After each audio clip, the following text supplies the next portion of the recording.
Even though our speakers are no strangers to us, I want to give them a formal introduction. One reason I'm doing that is for our website, because we post on audio and video these lessons, and Michelle makes sure that she has the introductions there so that people from out of our area who might click on that, and that happens a lot more than you might think, will know things about people. J.D. Conley was born in El Paso, Texas in 1959. He is a third-generation gospel preacher and is in his 23rd year of full-time preaching. He preached his first sermon in La Rose, Louisiana at age 15. He majored in Bible at Friedharman University and is a graduate of the Brown Trail School of Preaching in Fort Worth, Texas. He is now in his 12th year working with the Harmer Hill Church of Christ in Marietta, Ohio, where he also serves as one of the elders. He has been married to the former Denise Cooper for 36 years. They have 6 children and 5 grandchildren. Their son, Shane, preaches in Guthrie, Kentucky. J.D. is no stranger to us. He always does an excellent job. He gave a graduation speech a couple of years ago that we put in tract form and use it at our displays wherever we go. He graciously gave us permission to do that. He has a way with words. He has a very good, what's that long list of words somebody knows? Vocabulary. Yeah, that's it. Vocabulary. I needed DJ's help on that. And he has a very good vocabulary. We're thankful for J.D. being here with us today.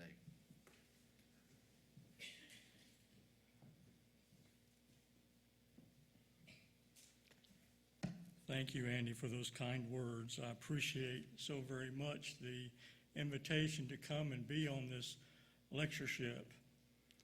It's kind of a odd situation because this is the first time Denise and I have been in this facility and at the school since the passing of Brother Denver back in February. And for many years, he would introduce me before I spoke on this lectureship, and I even missed some of those introductions, not all of them. I remember the one from 1999 vividly, though. It was short and to the point. My topic that year was euthanasia. He came to this podium and said, J.D.'s topic for this hour is euthanasia, and then he leaned into this microphone and said, I hope he's against it. And then turned around and walked off. I didn't have a comeback for that then, and I don't have a comeback for that now.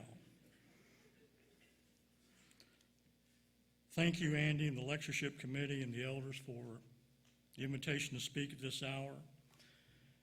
And I want to commend you for your selection of this year's theme, Enlarging My Faith, Eliminating My Fears. Perhaps as never before, we as Christians need our faith enlarged, and we need our fears eliminated.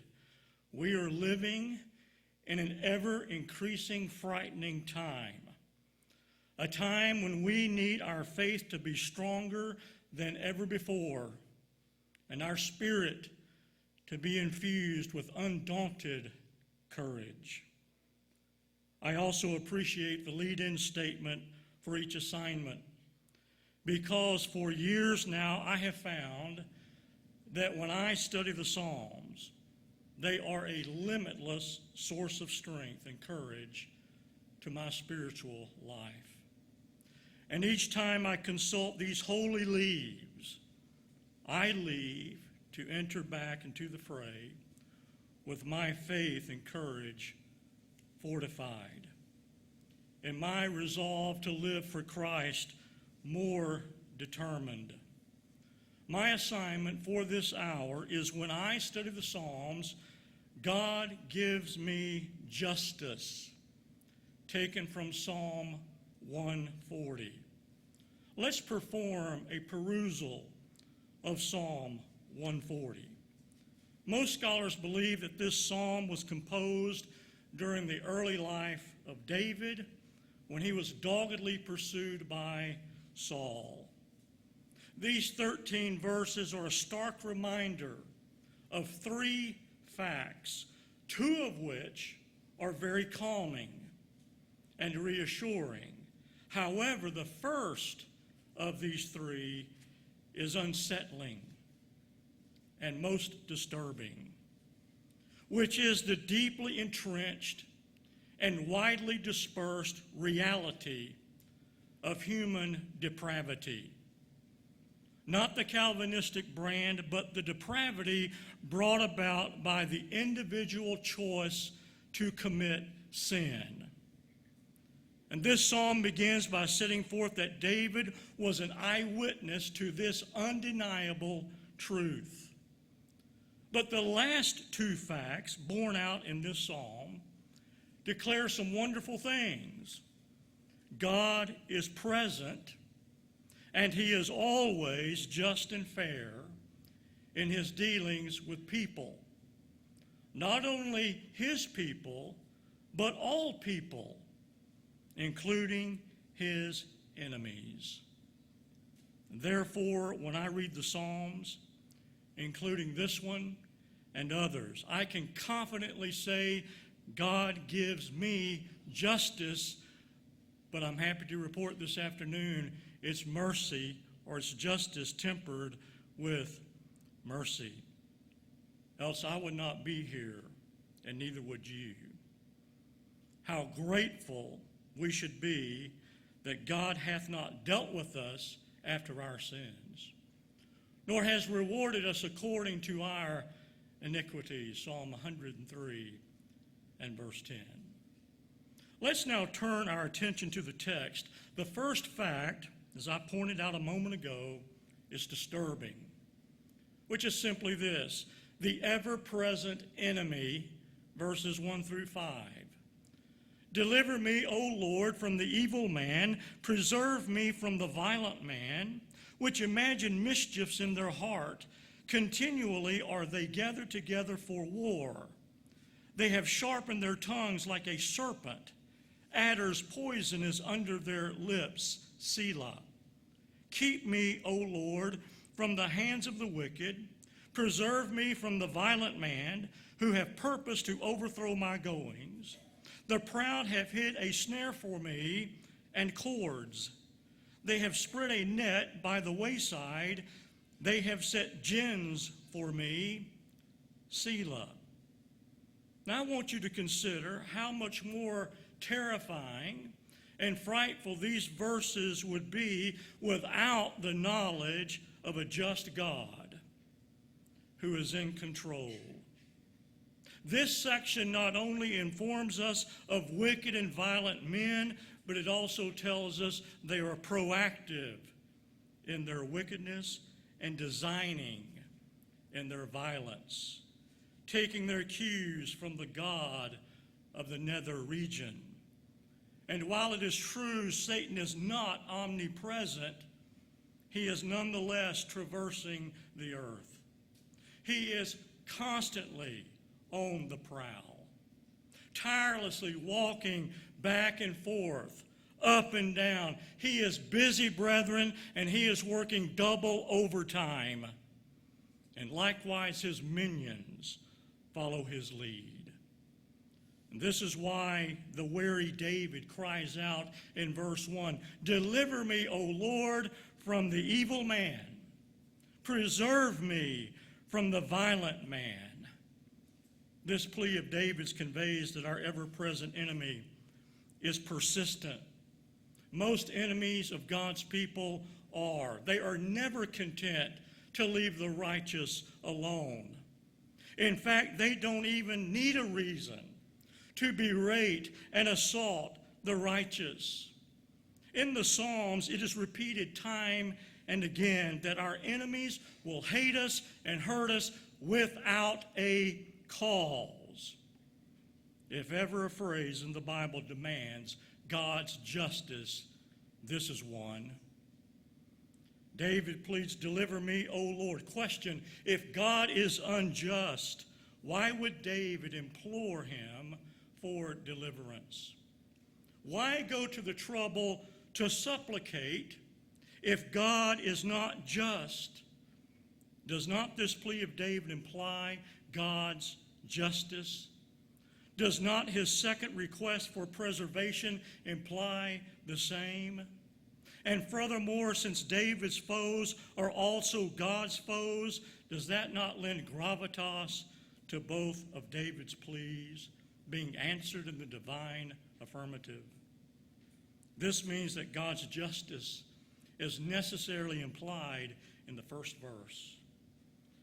David continues in verse 2, which imagine mischiefs in their heart, continually are they gathered together for war. This shows us that our ever-present enemy is plotting, and plural are the plots. David recognizes he has multiple adversaries beyond the evil and violent individual of verse 1.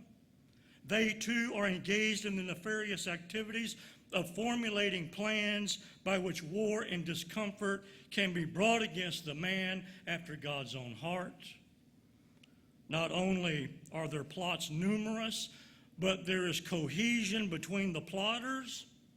They are united and organized in toppling the sweet singer of Israel. And though David feels threatened, he remains steadfast.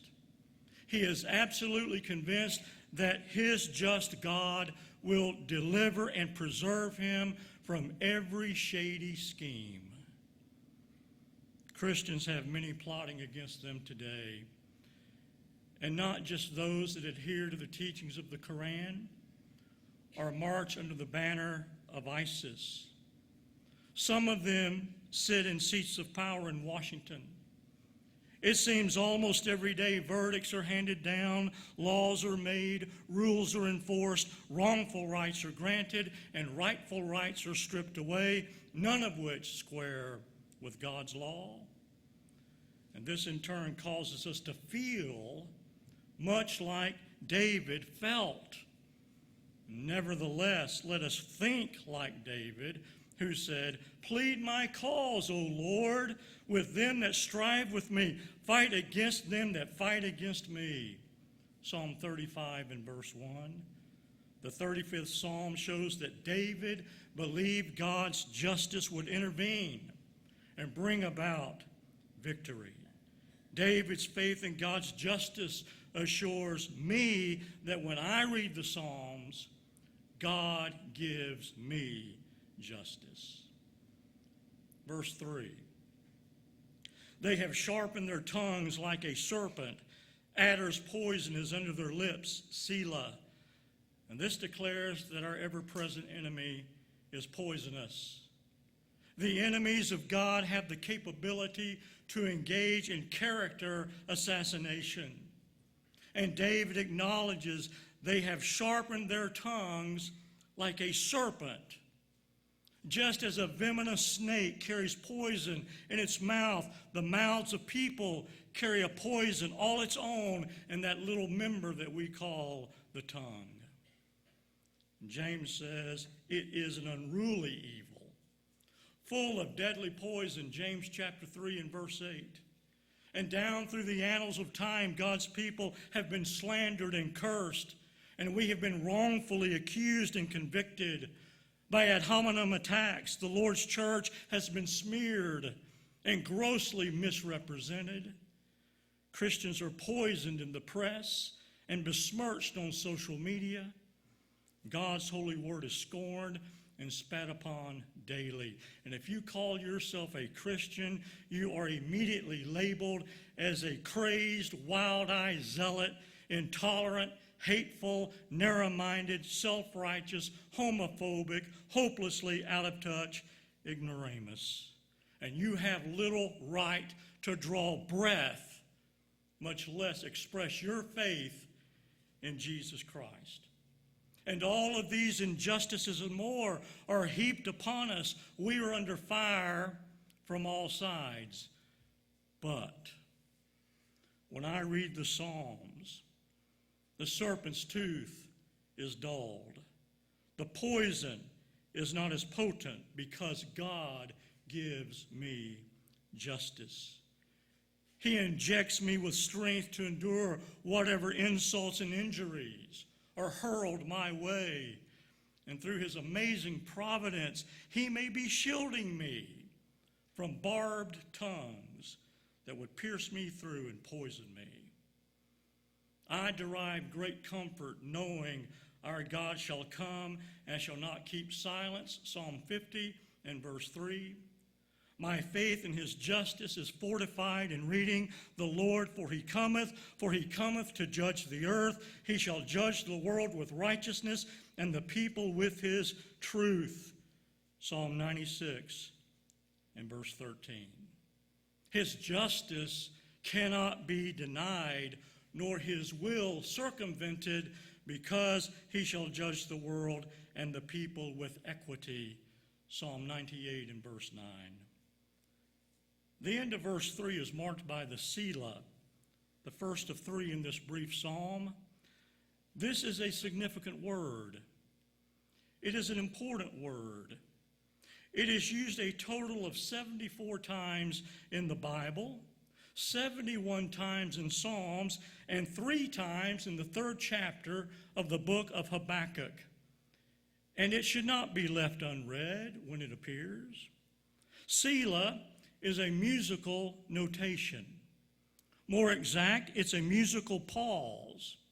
And it is inserted into the psalm for the purpose of meditating over what has just been prayed or sung.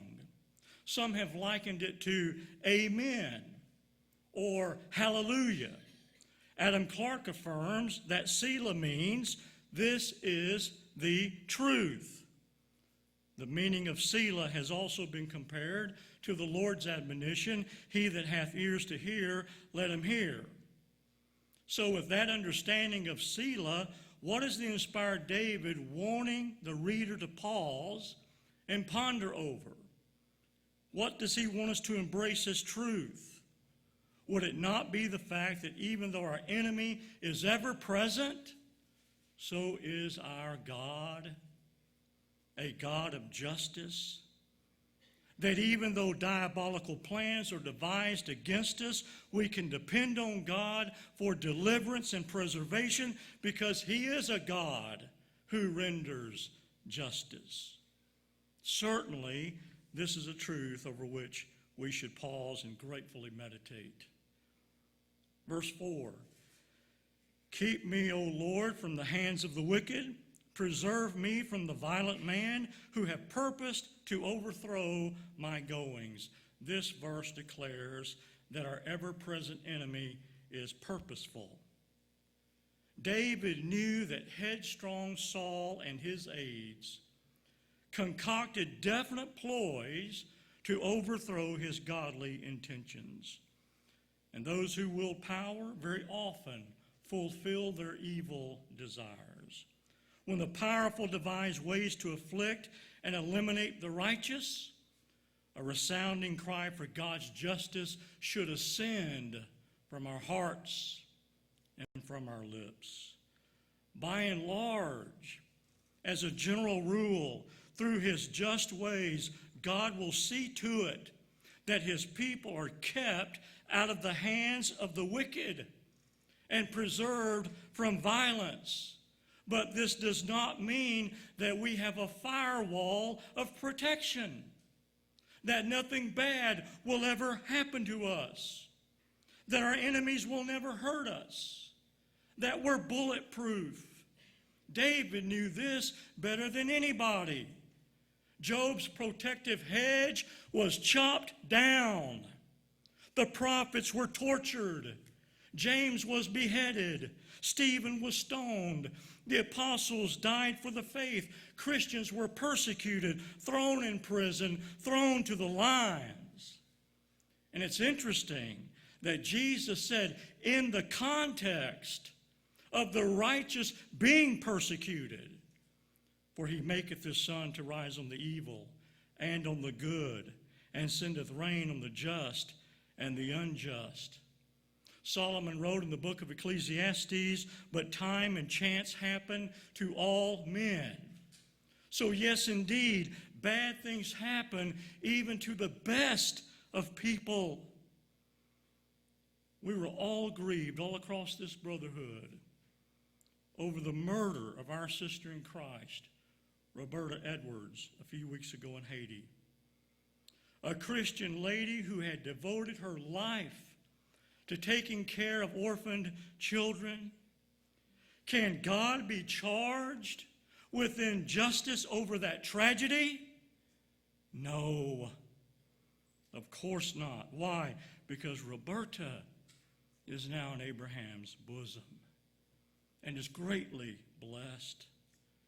God has not been unjust or unfair or unfaithful to us when bad things happen to us. When I was about 15 years old, my dad told me something that I've never forgotten. He said, you know, it really doesn't matter how you die. If it's from old age, disease, or accident, or even murder, we all have to die. What matters is if we are ready to meet God when we die. Christians, if they are faithful, will always be ready to meet God, and we can know that our God will be just and merciful. So yes, sometimes bad things, tragic things happen to good people, things that our finite minds cannot understand. But that does not mean that God has been unjust or uncaring, or that the perpetrators of evil will enjoy impunity. They won't. God's justice will be meted out, if not in this life, in the one to come. But the overall nature of God is to preserve and protect his people. And furthermore, brethren, think about this. We have no way of knowing how many times God has preserved us and has protected us from tragedy without us ever being remotely aware of it. Perhaps when we get to heaven, God will reveal that information to us. Let me suggest one way in which evil coming upon the righteous can be reduced. Even though God is just and equitable, the righteous nonetheless must implore him to exact justice. Notice that David did not expect God to protect him from wickedness and violence without first asking him. Instead, David asks, and he is specific in his request. Keep me from the hands of the wicked, preserve me from the violent man. Just as our enemies are purposeful, so must we purposely ask God for his help. Jesus commands, ask, and it shall be given thee. For everyone that asketh receiveth. How much more shall your Father which is in heaven give good things to them that ask him? I'm afraid sometimes our prayers are too generic. Instead of being specific, we generalize, and I think there's a reason for that. Because we acknowledge God as being omniscient, and perhaps we rely on that a little bit too much in our prayers, and we allow our prayers to be less thoughtful, less specific, not as deliberate. Now, could it be, and this is only a suggestion, it's not an affirmation, could it be that the presence of so much injustice in the world is partially due to the righteous not being more specific in their requests to God? Because over in Philippians chapter 4 and verse 6, we are plainly told, but in everything by prayer and supplication with thanksgiving, let your requests be made known unto God. Now couple that with what James said about prayer. You ask and receive not because you ask amiss. James chapter 4 and verse 3. Our prayers are to have a pointed purpose And that purpose should be that God's justice be exacted upon evil people and their devices by name, when that's possible, that plague this earth. Now, please don't confuse this with a cry for vengeance. Vengeance is God's affair, Romans 12 and verse 19. God's people do not ask and pray for retaliation. We turn the other cheek, but at the same time, we sigh, do we not, for justice, simply for what is fair and right. And since God is just, we're content to leave it all in His holy hands. Verse 5. The proud have hid a snare for me and cords.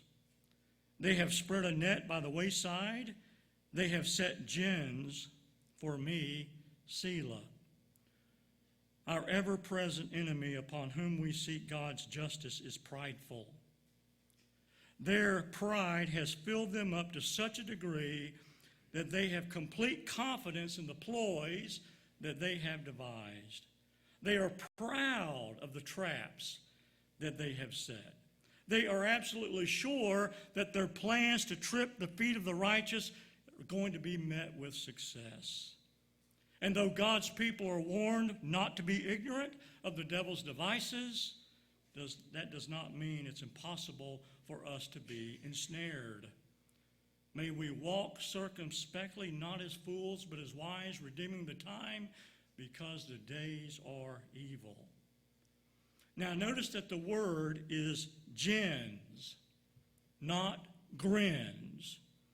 And I say this because in the 2010 edition of the King James Version Bible published by Hendrickson and printed in China, this typographical error was made. And by the way, this edition also contains other mistakes in spelling, so if you have a copy of that particular edition, read it cautiously.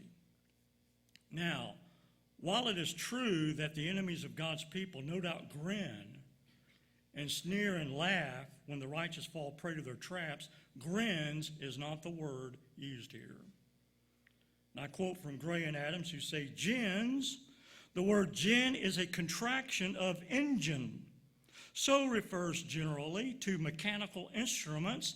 Here it means a contrivance to ensnare, a trap.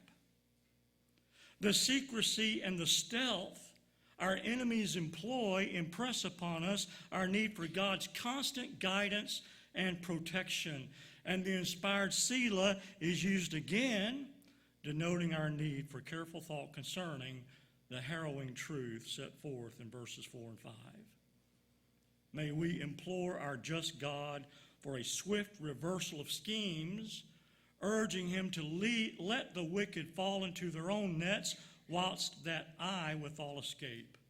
Psalm 141 and verse 10.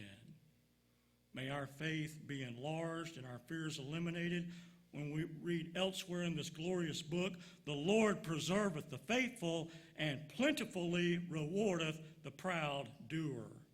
Psalm 31:23. So once more, I am reassured that when I read the Psalms, God gives me justice. And although the truth about the ever-present enemy is troublesome, it is counterblasted in the balance of this psalm by not one, but two faith-enlarging, fear-eliminating facts. The first of which is the ever-present Elohim in verses 6 through 11.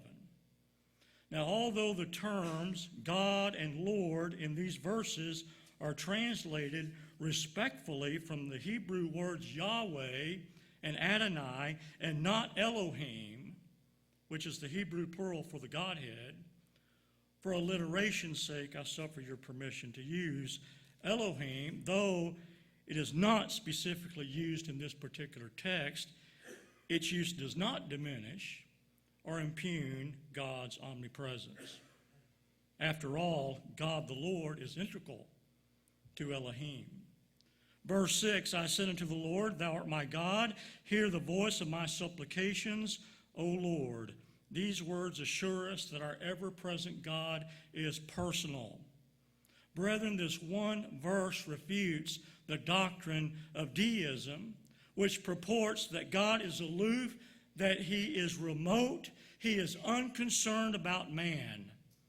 And as a result, the deist rejects belief in an omnipresent and intimate God, and yet David writes, I said unto the Lord. Now obviously, this denotes human proximity to deity. And furthermore, David states, Thou art my God. So not only is God nearby, David lays claim to him. And the verse ends with David's request that God hear his fervent prayer. Since God is personal, he is positioned and inclined to come to our aid, dispensing justice as he sees fit. Verse 7. O God the Lord, the strength of my salvation, thou hast covered my head in the day of battle. This verse sets forth that the omnipresent God is protective. Only a personal God would offer protection to his own, and only an omnipresent God could do that. How fair would it be of God, who has told us in this book that he is our refuge and strength, a very present help in time of trouble, if he deserted us when we needed him the most? He plainly tells us, call upon me in the day of trouble. I will deliver thee, Psalm 50 and verse 15. Far too many put their trust in human-devised modes of protection. And yet, the faith-filled child of God knows that in time of peace or unrest, except the Lord keep the city, the watchman waketh but in vain. Psalm 127 and verse 1. David added, Thou hast beset me behind and before, and laid thine hand upon me. Psalm 139 and verse 5. Knowledge of our Father's protective barrier and his constant watch care over us, oh, that should enlarge our faith and obliterate our fears. Verse 8. Grant not, O Lord, the desires of the wicked, further not his wicked device, lest they exalt themselves. Selah. This verse declares that our ever-present, ever-just God is preemptive. David is praying for something here that Christians rarely do, which is the failure of the wicked. How often do Christians pray, either publicly or privately, for the wicked to fail? I don't hear it prayed publicly. Why is it rarely done, especially in this day and time? If it was proper and good for David to pray for this, why not us?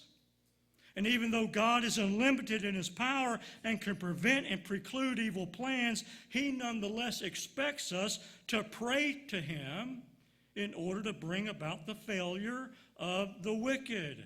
As we saw in verse 4, prayer plays a vital role in the collapse of evil plans. James says, the effectual fervent prayer of a righteous man availeth much. But how righteous are we if we fail to pray for the defeat of evil purposes? Furthermore, why should we expect the wicked to fail when we don't ask God for them to fail? But our goal is not just for the wicked to fail, but that after they fail, they will abandon their wicked ways and seek to do better, even turn to Christ and obey the gospel. May we understand that by praying for their failure, we're also praying for their conversion. The final appearance of the Selah in this psalm underscores the importance of praying in this fashion. The world is rife with violence, both premeditated and random. School shootings, theater shootings, the senseless murder of law enforcement officers has been called the new normal. Oh, I pray it is not. God's people must believe that the preemptive power of the ever-present God is at hand, and we must beckon him and plead with him to foil the plans of evil people. He will hear us in the day of trouble. Psalm 20 and verse 1. When I read the Psalms, I know God will render his justice. Verse 9, as for the head of those that compass me about, let the mischief of their own lips cover them. Our ever-present God is permissive. Only an all-loving God would grant the apex of his creation the freedom of choice. And odd as it might sound, evil exists not because God doesn't, but because he does. Now, this does not mean that God is the origin of evil or that he in any way condones it. His divine wrath will be meted out in response to it, Romans chapter 1 and verse 18. His justice requires it, Romans 11 and verse 22. But consider how unloving and senseless it would have been for God to create a robotic race. We'd all be androids programmed to blithely and merrily obey apart from any individual will or choice. But our just and loving God did not do that. Instead, and much to our delight, he created us with free will. And how unfortunate that every person who has ever lived and has been granted that free will has chosen to sin. Sin, evil, is in the world as a result of the misuse of our God-given free moral agency. The atheistic assertion that God does not exist because evil exists crumbles. Although God bestows free will upon us, each member of the human race, this is not the kind of permissiveness verse 9 is conveying. Rather, the permissiveness depicted here refers to God's allowance of his enemies, our enemies, to have a taste of their own medicine. In other words, duly divine justice. When I read this verse and others from the Psalms, such as his mischief shall return upon his own head, and his violent dealing shall come down upon his own pate, Psalm 7:16, I can know that God will give me and all his children justice. Like what Harris said, evil is a boomerang returning with added force upon the evildoer. Please understand that God's justice is not meted out by means of a tit-for-tat process. No, the wicked will get more in repayment than they originally dished out. They might surround us and hurl insults at us, but the fruit of their lips will return at gale force and bury them. Verse 10, let burning coals fall upon them, let them be cast into the fire, into deep pits, that they rise not up again. This verse 2 shows us that our just and ever-present God is punitive. Justice requires punishment. Otherwise, it's not justice. It is a punishment that cannot be avoided, and it is gravely severe. Hell, the eternal fiery abode of the condemned, is depicted in similar terms that David uses here. John in the Revelation speaks of a lake of fire and brimstone. Likewise, David speaks of burning coals and fiery pits from which there is no escape. Though God, David, nor we are willing that any should perish, eternal ruin will be the lot of every soul that refuses to repent and obey the Christ. And it will be their own fault. The heathen are sunk down in the pit they have made. In the net which they hid is their own foot taken, Psalm 9 and verse 15. God's justice demands punishment for sin, and when I read the Psalms, I'm reminded that God gives the righteous and wicked alike justice. Verse 11, let not an evil speaker be established in the earth. Evil shall hunt the violent man to overthrow him. Our great omnipresent God is powerful. He pursues, pummels, and puts out of service the violent man. But there are myriads of evil speakers and violent men upon the earth. Is God to be blamed for this? Certainly not, because that would make him unjust. Man alone is responsible for his sin and its consequences, and it is the consequences for man's sin where God's justice comes into being. Once more, this is where the vital need for prayer should be recognized. With a heartfelt "let not," David pleads with God. May we take this page out of the Psalms and apply it to our daily prayer life. If we would but fervently pray, "Let not," "Deliver me," "Preserve me," "Keep me," "Hear me," "Grant not," as this psalm teaches, would there not be less evil in the world today? It's through prayer that we tap into God's power to change the world. And through prayer, may we take full advantage of the power that we have at our disposal to put the evil and violent man out of commission. And finally, when I read the Psalms, I'm assured that God gives me justice because he is the ever-present exactor, verses 12 and 13. In verses 6 through 11, God's justice is implicitly set forth. In the last two verses, his justice is explicitly declared.